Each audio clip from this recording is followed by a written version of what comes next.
Good morning dear students. Welcome to study with Aakash. Study with Aakash में आपका स्वागत है।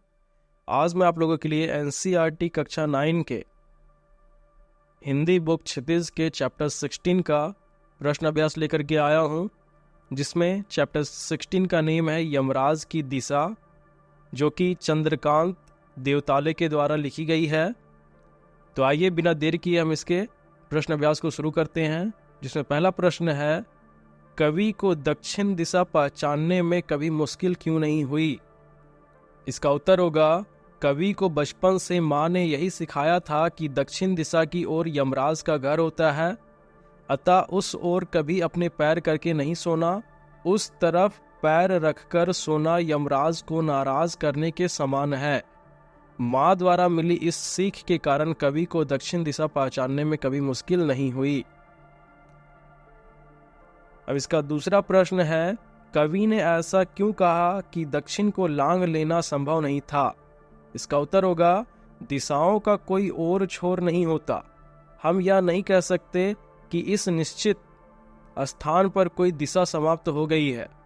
यहाँ पर कवि ने दक्षिण दिशा को एक प्रतीक के रूप में शोषण, भ्रष्टाचार, अनीति से जोड़ा है। हमारे चारों ओर का वातावरण इन्हीं से व्याप्त है, इसलिए कवि ने ऐसा कहा कि दक्षिण को लांग लेना संभव नहीं था।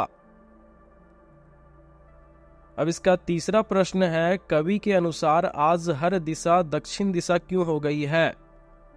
इसका उत्तर होगा, आज मनुष्य का जीवन कहीं भी सुरक्षित नहीं रह गया है। चारों ओर असंतोष, हिंसा और विध्वंसक ताकतें फैली हुई है। एक ओर जहां हम सभ्यता के विकास के लिए आधुनिक आविष्कार कर रहे हैं, तो दूसरी ओर विध्वंसक हथियारों का निर्माण भी उसी रफ्तार से हो रहा है।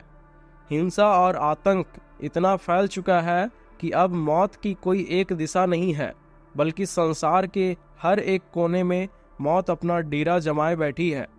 कवि के अनुसार सभ्यता के अंधाधुंध विकास का परिणाम है कि आज हर दिशा दक्षिण दिशा बन गई है। अब इसका चौथा प्रश्न है, भाव स्पष्ट कीजिए। सभी दिशाओं में यमराज के आलीशान महल हैं और वे सभी में एक साथ अपनी दहकती आंखों सहित विराजते हैं। इसका उत्तर होगा, भाव। प्रस्तुत पंक्तियों का भाव यह है कि आज सामान्य जनमानस कहीं पर भी सुरक्षित नहीं है। चारों ओर शोषणकर्ताओं ने अपना जाल बिछा रखा है। वे नए नए सफेद पोश रूपों में हमारे सामने हमारा अंत करने के लिए तत्पर हैं। आज के इस समय में यमराज का चेहरा भी बदल गया है। वे सभी जगह विराजमान भी है और अपनी स्वार्थ पूर्ति के लिए नित्य नए हथकंडे अपनाते रहते हैं। अब रचना और अभिव्यक्ति से इसका 5वें नंबर का प्रश्न है कि कवि कि माँ ईश्वर से प्रेरणा पाकर उसे कुछ मार्ग निर्देश देती है। आपकी माँ भी समय समय पर आपको सीख देती होंगी। जिसमें का नंबर का प्रश्न है, वह आपको क्या सीख देती है? इसका उत्तर होगा, माँ अपने अनुभवों द्वारा हमें कई सीख देती हैं। मेरी माँ भी समय समय पर सीख देती रहती है, जैसे हर कार्य को नियत समय पर करना, छोटे बड़ों को उचित सम्मान देना, जीवन मूल्यों को जीवन में उतारना आदि। अब खा नंबर का प्रश्न है, क्या उसकी हर सीख आपको उचित जान पड़ती है? यदि हाँ तो क्यों, और नहीं तो क्यों नहीं?